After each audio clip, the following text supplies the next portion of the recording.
आज का हम लोग का पहला प्रश्न है, एक खुदरा विक्रेता अंकित मूल्य पर 22% की छूट देता है। 26% का लाभ अर्जित करने के लिए 780 रुपए क्रय मूल्य वाली वस्तु का अंकित मूल्य कितना होना चाहिए, ये हम लोग को निकालना है। कैसे निकलेगा? तो निकालना है अंकित मूल्य। छूट किस पर दिया जाता है? अंकित मूल्य पर। छूट देकर के क्या किया जाता है? बेच दिया जाता है, यानी कि अंकित मूल्य से एसपी पर हम लोग पहुंच जाएंगे। छूट देकर के बेच देगा। यहाँ कहा जा रहा है 26% का लाभ लेकर के बेचना है, यानी यहाँ भी बेचने का ही बात हो रहा है, विक्रय मूल्य का ही बात हो रहा है। अंतर क्या है? ये विक्रय मूल्य होगा हम लोग का अंकित मूल्य पर और ये विक्रय मूल्य होगा हम लोग का क्रय मूल्य पर, लेकिन दोनों तो एक ही वस्तु का हम लोग का विक्रय मूल्य आएगा। तो बनाएंगे कैसे? जिस वस्तु का मान लेते हैं अंकित मूल्य यदि एमपी है, उसको कितना में बेचा जाएगा? तो कहा जा रहा 22% का छूट पर बेच देंगे, यानी जितना भी अंकित मूल्य होगा उसका 22% का छूट का मतलब 78% में बिक जाएगा।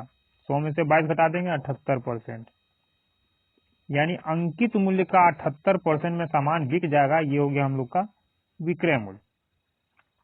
कहा जा रहा 26% का लाभ लेकर के बेचना है, जिस वस्तु का क्रय मूल्य इतना है, यानी कि जिस वस्तु का क्रय मूल्य इतना है उसको यदि 26% लाभ पर बेचना हो तब कितना बिकेगा? तो क्रय मूल्य का 26% लाभ, यानी 100 में 26 बढ़ा करके बेचना है, तो क्रय मूल्य का 126% में बिकेगा। ये भी तो हम लोग का विक्रय मूल्य आ गया और दोनों एक ही वस्तु का विक्रय मूल्य है। अंतर क्या है? यहाँ विक्रय मूल्य अंकित मूल्य से निकला और यहाँ विक्रय मूल्य क्रय मूल्य से निकला। दोनों एक ही वस्तु का हम लोग का विक्रय मूल्य है, तो कर देंगे बराबर। अब हल करेंगे, सीधा सीधा हम लोग का अंकित मूल्य आएगा। परसेंटेज से परसेंटेज गया, 78 से 78 10 बार में, दोनों को गुना करेंगे आ जाएगा 1260 रुपया। अंकित मूल्य कितना हो गया? 1260 रुपया, ऑप्शन नंबर 4। हम लोग का अगला प्रश्न है, एक खुदरा विक्रेता अंकित मूल्य पर 22% की छूट देता है। 60% का लाभ अर्जित करने के लिए इतना रुपए क्रय मूल्य वाली वस्तु का अंकित मूल्य कितना होना चाहिए? सेम प्रश्न है। क्या करेंगे? यदि अंकित मूल्य पर 22% का छूट देगा तो कितना में बिकेगा? यानी जिस वस्तु का अंकित मूल्य हम लोग का एमपी है उसको 22% छूट पर बेचेंगे तो कितना बिक जाएगा? 100 में 22 घटा देंगे, 78%, यानी अंकित मूल्य का 78% जो आएगा उतना में वो सामान हम लोग का बिक जाएगा, यानी ये हो गया हम लोग का एसपी। अब कहा जा रहा है कि 60% लाभ पर बेचना है, तो 60% लाभ पर कैसे बेचेंगे? तो लाभ का मतलब होता है जितना क्रय मूल्य है हम लोग का, क्रय मूल्य का 60% या लाभ, यानी 100 में 60 बढ़ा करके, यानी क्रय मूल्य का 160% में सामान बेचेंगे तब 60% का लाभ होगा। ये भी हो गया हम लोग का एसपी। दोनों हम लोग का विक्रय मूल्य है और दोनों एक ही वस्तु का विक्रय मूल्य है, तो कर देंगे बराबर। अब यहाँ एमपी का मान यानी अंकित मूल्य का मान आ जाएगा। परसेंटेज से परसेंटेज गया, इसको काटेंगे हम लोग, 13 छक 78, 6 9 54, 6 एकम 6, 13 7 91 और 7 से यहाँ गुना कर देंगे, कितना आ जाएगा? 16 7 112, 1 0, 1120 रुपया। ऑप्शन नंबर 1 हम लोग का आंसर हो जाएगा, अंकित मूल्य 1120 रुपया। हम लोग का अगला प्रश्न है, एक विक्रेता अपने माल पर क्रय मूल्य से 45% अधिक मूल्य अंकित करता है। ग्राहक की मांग पर वो 60% का छूट भी प्रदान कर देता है। विक्रेता को कितने प्रतिशत का लाभ या हानि हुआ ज्ञात कीजिए। तो इसको हम लोग कैसे बनाएंगे? तो कैसे बनाएंगे ये देखने के लिए ये हम लोग देखेंगे कि कैसे कैसे रेट बढ़ रहा है। सामान का पहले कुछ न कुछ रेट होगा, जिसको कहा जाता है हम लोग क्या बोलते हैं? क्रय मूल्य, जितना में दुकानदार खरीद करके लाता है। क्रय मूल्य से 45% बढ़ा करके वो रेट अंकित किया, यानी कि सीपी से एमपी पर आया, बढ़ा दिया 45%।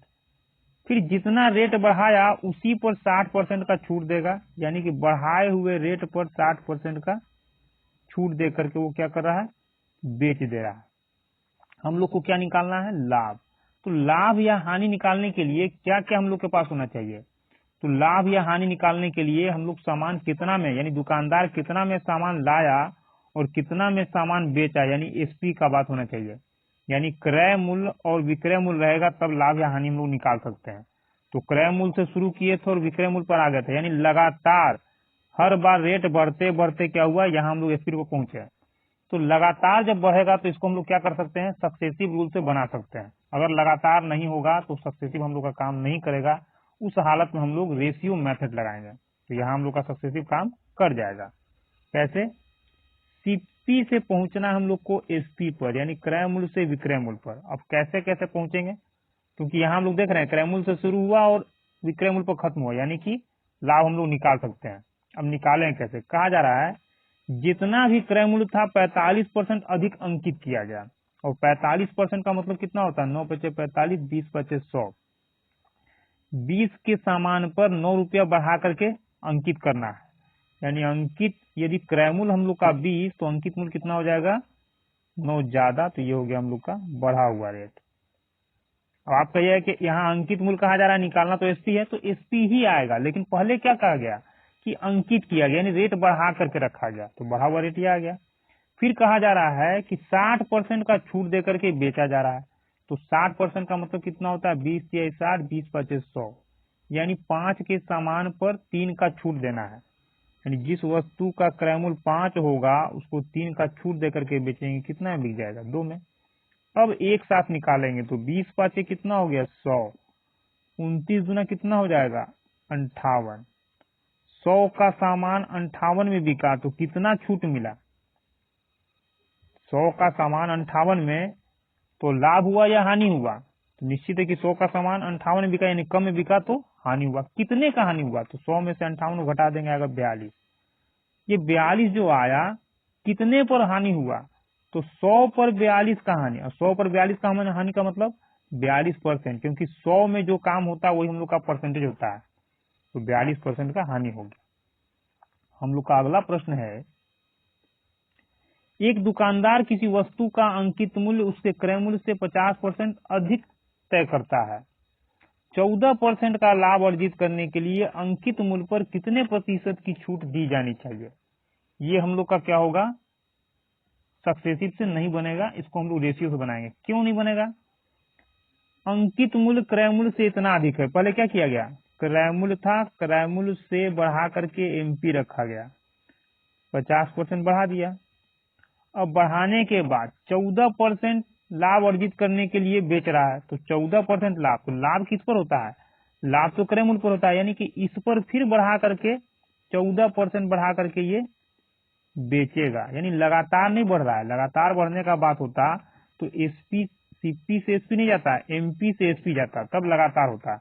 यानी ये हम लोग का लगातार नहीं बढ़ रहा है, तो हम लोग इसमें सक्सेसिव नहीं लगा सकते हैं, इसको हम लोग रेशियो मेथड से बनाएंगे। यानी लिखेंगे सीपी यानी क्रय मूल्य, एमपी यानी अंकित मूल्य, एसपी यानी विक्रय मूल्य। अब जैसे जैसे कहा जाएगा वैसे सेट करेंगे। 50% अधिक अंकित करना है, तो 50% का मतलब 1/2, 1/2 का मतलब एक अधिक अंकित करना है 2 में, तो 2 क्या हो गया हम लोग का, क्रय मूल्य से इतना अधिक, यानी क्रय मूल्य यदि 2 तो एक अधिक अंकित करेगा तो हो जाएगा अंकित मूल्य 3। कहा जा रहा है 14% का लाभ, तो 14% का मतलब कितना होता है, 7 गुना 14, 50 गुना 100, और लाभ का बात हो रहा है, तो 50 में 7 का लाभ, लाभ हमेशा किस पर होता है, क्रय मूल्य पर, यानी क्रय मूल्य ये हो गया हम लोग का।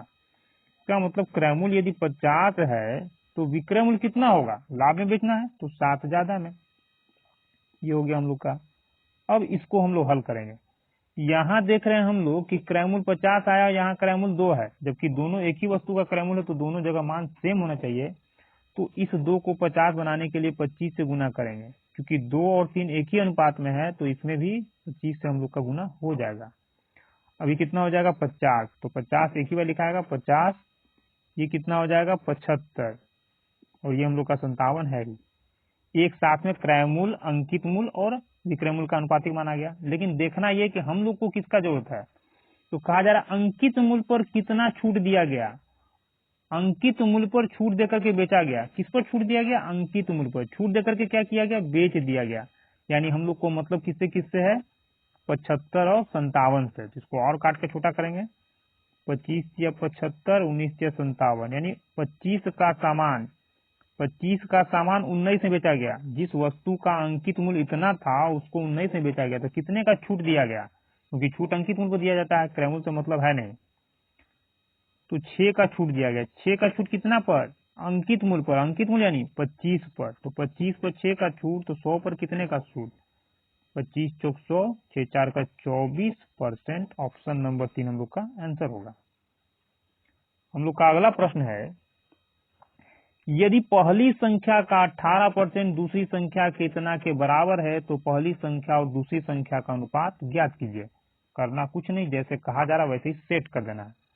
पहली संख्या का 18%, 18% का मतलब 9 दूना 18, 50 दूना 100, बराबर है, बराबर है किसके, दूसरी संख्या, दूसरी संख्या के 4/5, 4/5। हल करेंगे इसको हम लोग, 5 से 5 दहिए 50, इस 10 को यहाँ से हटाएंगे तो आ जाएगा यहाँ क्रॉस मल्टीप्लीकेशन होकर के ये यहाँ आ जाएगा। अब क्या करना है, इन दोनों को गुना करेंगे, एक साथ एक अंक बनेगा 40, लेकिन हम लोग को निकालना है पहली संख्या दूसरी संख्या का अनुपातिक मान। तो पहली संख्या का अनुपातिक मान कितना होगा, तो पहली संख्या के लिए बराबर के दूसरे साइड में कौन सा संख्या मिला, 40, 10 चौक 40, ये हो गया हम लोग का पहला संख्या अनुपात। दूसरी संख्या के लिए बराबर के दूसरे साइड में आएंगे, कौन सा संख्या मिला, 9, तो ये हो गया हम लोग का दूसरा संख्या, यानी पहली संख्या दूसरी संख्या का अनुपातिक मान 40/9। हम लोग का अगला प्रश्न है, एक वस्तु को इतना रुपया में बेचा जाता है, यदि इसे इस मूल्य के 25% पर बेचा जाता है, यानी जितना में उसको बेचना था उतना में न बेचकर उसी दाम का 25% दाम पर बेचा जाता तो 50% का हानि होता। तो कहा जा रहा है x का मान ज्ञात कीजिए। x का मान नहीं, कहा जा रहा है x रुपए में बेचने पर प्रतिशत लाभ कितना होगा ये ज्ञात कीजिए। तो हम लोग कह सकते हैं कि ये जो हम लोग का है पहला विक्रय मूल्य है और इसका 25% में बेचने पर दूसरा विक्रय मूल्य आएगा। तो लिखेंगे हम लोग पहला विक्रय मूल्य SP1 और इसका 25% में बिकेगा तो दूसरा विक्रय मूल्य यानी SP2। इसका अभी मान कितना है, पहला विक्रय मूल्य का मान दे रहा है x, ठीक है, फिलहाल के लिए x यहाँ लिख दिए कि पहला विक्रय मूल्य इतना है, लेकिन x मान को हम लोग बनाएंगे नहीं। क्या कहा जा रहा है, 25% पर बेचा जाए, किसका, जो भी पहला विक्रय मूल्य होगा उसका 25% में बेचेंगे तो 25% का मतलब कितना होता है, 1/4, यानी ये हो गया हम लोग का 25% का मान और ये हो गया हम लोग का 100% का मान। यानी यदि हम लोग का पहला विक्रय मूल्य 4 होता तो 4 का 25% कितना आएगा, 1, यानी नया विक्रय मूल्य कितना हो जाएगा, 1। कैसे, इसको हम लोग रफ करके देख लेते हैं। पहला विक्रय मूल्य दूसरा विक्रय मूल्य, क्या कहा जा रहा है कि जितना भी पहला विक्रय मूल्य था, यहाँ तो x दिया गया, यदि x ना ले तो जितना भी विक्रय मूल्य था उसका 25% दूसरा विक्रय मूल्य है। यानी कह सकते हैं कि यदि पहला विक्रय मूल्य हम लोग का 100 हो तो 100 का 25% हम लोग का दूसरा विक्रय मूल्य होगा। इसी को काट करके यदि अनुपात में बदलेंगे तो 25 से कम 25, 25 चौक 100, तब जाकर के यहाँ हम लोग 4:1 को पहुंच जाएंगे। तो यही काम यहाँ किया गया है, लेकिन अलग तरीके से। अब क्या कहा जा रहा है, तो 50% का हानि होता है। अब बात आ गया हानि का, और जब बात हानि का आ गया तो क्रय मूल्य भी हम लोग के पास होना चाहिए। तो लिखेंगे क्रय मूल्य, क्यों, क्योंकि हानि हमेशा क्रय मूल्य पर ही होता है। 50% का मतलब होता है 1/2, और 1/2 का मतलब 2 में 1 का हानि। तो हानि तो 1 का 2 में, यानी 2 क्या हो गया हम लोग का क्रय मूल्य। यानी कि यदि क्रय मूल्य हम लोग का 2 होगा तो 1 हानि पर बेचेंगे तो कितना में बिकेगा सामान, 2 में से 1 घटा देंगे 1। अब इसको हल करेंगे तो यहाँ तो गुना करना नहीं है, क्योंकि यहाँ का और यहाँ का विक्रय मूल्य सेम है, तो सेम है तो कुछ नहीं करना है, सीधा सीधा उतर जाएगा 1 4 2। यानी कि जिस वस्तु का क्रय मूल्य इतना, उसका पहले वाला विक्रय मूल्य यानी x का मान 4 और दूसरा विक्रय मूल्य इतना। लेकिन हम लोग से क्या कहा जा रहा है कि यदि x में बेचा जाता तो x में बेचा जाता, यानी x का मान, तो x का मान कितना है, अनुपात में 4, यानी यदि 4 में बेचा जाता तो लाभ कितना होता। तो 2 का सामान 4 में बेचा गया, 2 का सामान 4 में बेचा गया, कितने का लाभ हुआ, 2 का, 2 में 2 का, यानी जितना का सामान खरीदा था उतना ही लाभ हुआ। इसका मतलब क्या होता है, 100% का लाभ। अब पता नहीं चल रहा तो निकाल लेते हैं हम लोग। 4 में से 2 घटाएं, यानी विक्रय मूल्य में से क्रय मूल्य घटा लिए, इतना लाभ आया। कितना पर? तो क्रय मूल्य पर। 2 पर 2 का लाभ, तो 100 में कितने का लाभ? 2 से 2 कट गया, 100%। ऐसे भी निकाल सकते हैं, यानी 100% का लाभ हुआ। हम लोग का अगला प्रश्न है, एक व्यक्ति ने एक वस्तु इतना % लाभ पर बेचा, यदि उसने इसे 238 रुपया अधिक पर बेचा होता तो 82% का लाभ होता। वस्तु का क्रय मूल्य ज्ञात कीजिए। अब इसी प्रश्न को यदि हम लोग दूसरे तरीके से पढ़े तो, जैसे हम लोग पढ़ते हैं इसको कि यदि एक व्यक्ति ने एक वस्तु को 57% लाभ पर बेचा, 57% लाभ पर न बेचकर यदि 82% लाभ पर बेचता तो उसको इतना रुपया अधिक मिलता। इसको इस प्रकार से भी हम लोग पढ़ सकते हैं। फायदा क्या होगा? फायदा ये होगा कि पहले कितना में बेच रहा था? पहले बेच रहा था वो 57% लाभ पर। 57% लाभ का मतलब क्या हुआ? 100 का सामान 157 में बेचेगा तो 157% में बेचता।